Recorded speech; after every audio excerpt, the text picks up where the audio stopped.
I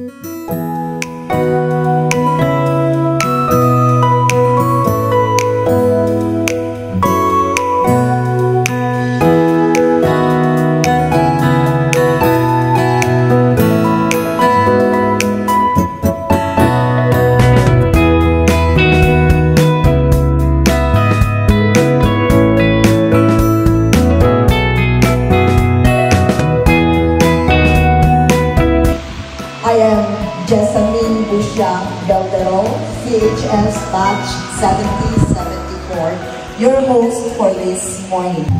This covered basketball court eliminate divisions among the grade levels and among the faculty, staff, administration, alumni, parents, and all the users of this covered court. Let us therefore call upon the Lord so that He may bless this covered court and strengthen all those who will be using in order that each one will feel being a member of the Holy Spirit's family. The Holy Spirit sisters, we thank you for giving us the opportunity, value to the school which we love, our alma mater. To my future basketballers, I hope you're going to enjoy the gym. Classmates, pasalamat ko from the deepest of my heart. You've been supporting this project through thick and thin, and to the members sa EWG, aware man mo o dili sayon ang mga challenges, no? Fortunately, at least nahuman na yun. It's not only members of the Holy Spirit family who assisted in this project. So I would like to give a special mention to Mr. Apaute.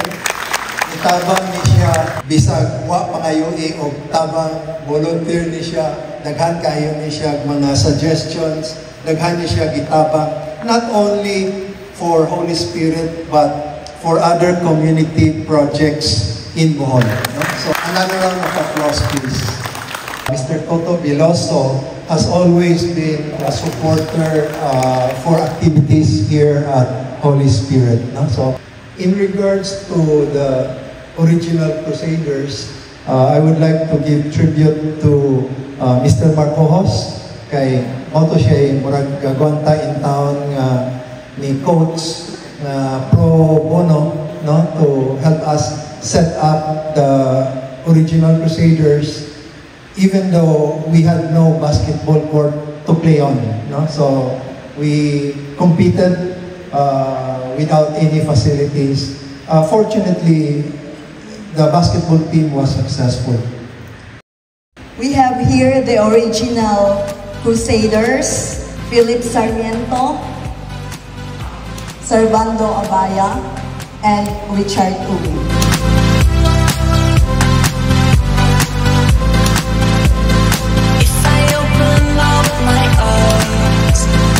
Today marks a significant milestone for our school as we officially accept and bless the newly constructed Crusaders Covered Court, a project that goes beyond just steel and concrete.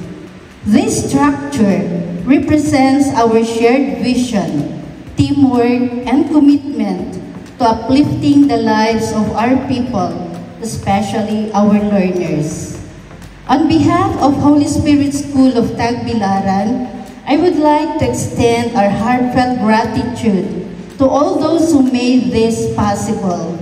To our dear alumni, CHS Elementary Batch 1970 and CHS High School Batch 1974, headed by the core team members, Ma'am Bernadette, Ma'am Jessamine, Ma'am Mirna, Architect Andet, Sir Richard, Sir Philip, and all the alumni of these batches, and all those who came to help in one way or the other. Thank you for believing in our community and investing in its future.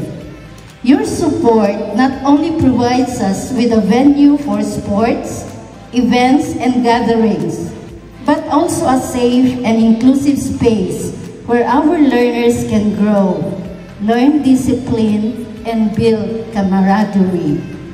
To the project engineers and architects, contractors and workers who turned this vision into reality, your dedication and hard work are deeply appreciated.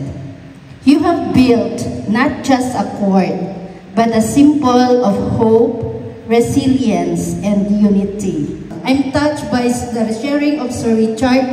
They were the visionaries, but they never had the chance to play. Yet, they came back after how many years after you graduated, 1970?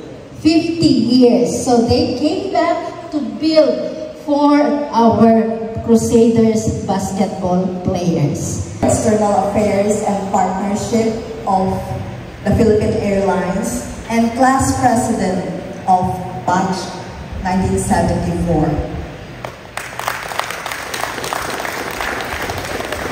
I heard that this morning, 9 exhibition games and Crusaders of 1970 in this basketball court. So I'm looking forward to that. Don't miss it. Okay. Many years ago, I was blessed to have met very briefly Mother Teresa of Calcutta. And she's now one of our favorite saints. She's quoted to have said, give the world the best you have, and it will never be enough. But do good anyway. So I think today and all these years, very happy that our class is doing the same, doing good anyway. This morning, we are celebrating as a community of classmates, as a community of CHS students and the CHS family, to witness the culmination of many years of trying to build something significant and giving back to our school. So very happy occasion indeed. It's a celebration of friendship, a celebration of being family, a celebration of living the motto of Caritas. We cannot say thank you enough to the people in the class and everyone else who made this project a reality. The brains and heart of this project, Richard Lim. Oy! Our class kasi has good feng shui. We have 2 Richards, no? So, R-I-C-H, di ba? Good feng shui yun. So if we didn't name our kids Richard, maybe habol pa, mga apo, Richard kay good feng shui. So these are we also have a very good, active, dedicated core team. Sila Jessamine, si Mirna, si Bernadette, sila Gigit, and then of course, and Ginelo, no, the project engineer, and Annette, the architect. Michael is down for the unveiling. 3, 2, 1.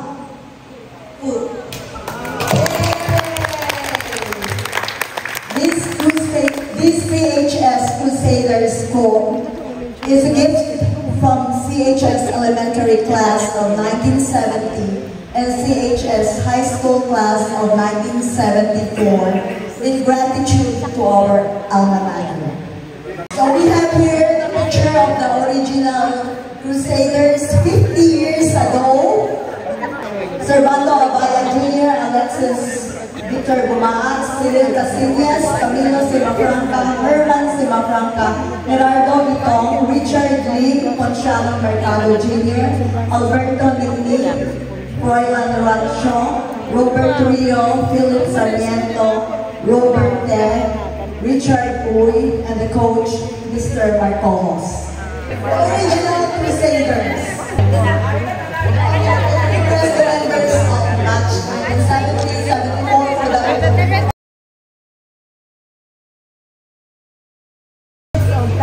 3, 2, 1. So we have here the list of graduates College of the Holy Spirit class of 1970 and high school class of 1974. We also want to say thank you to our classmates, the project engineer, Engineer Gimelo Dominguez, class of 1970, and architect Veneranda Bernadette Dumala, CHS class 1970-1974.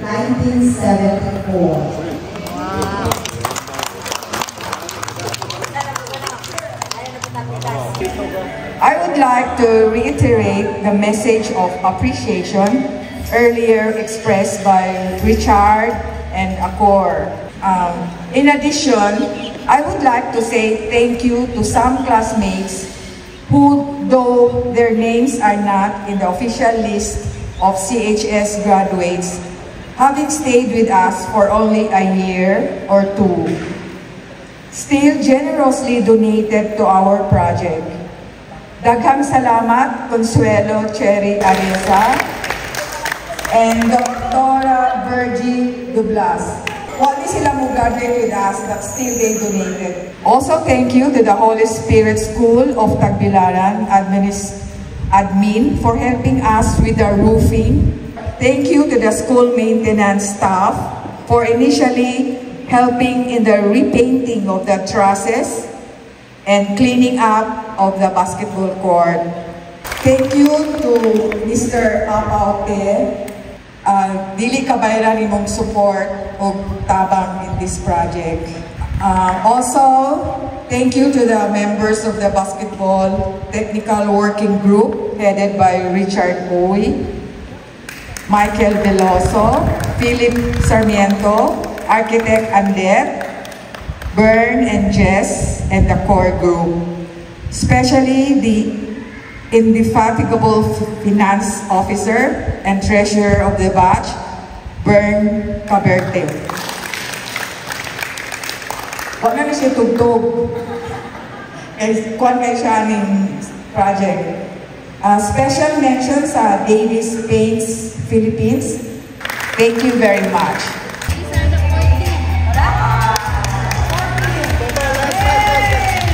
Bless the food which is about to receive. Bless all the people who prepared them for us. And where the people have nothing to eat, all of this we ask you through Christ our Lord.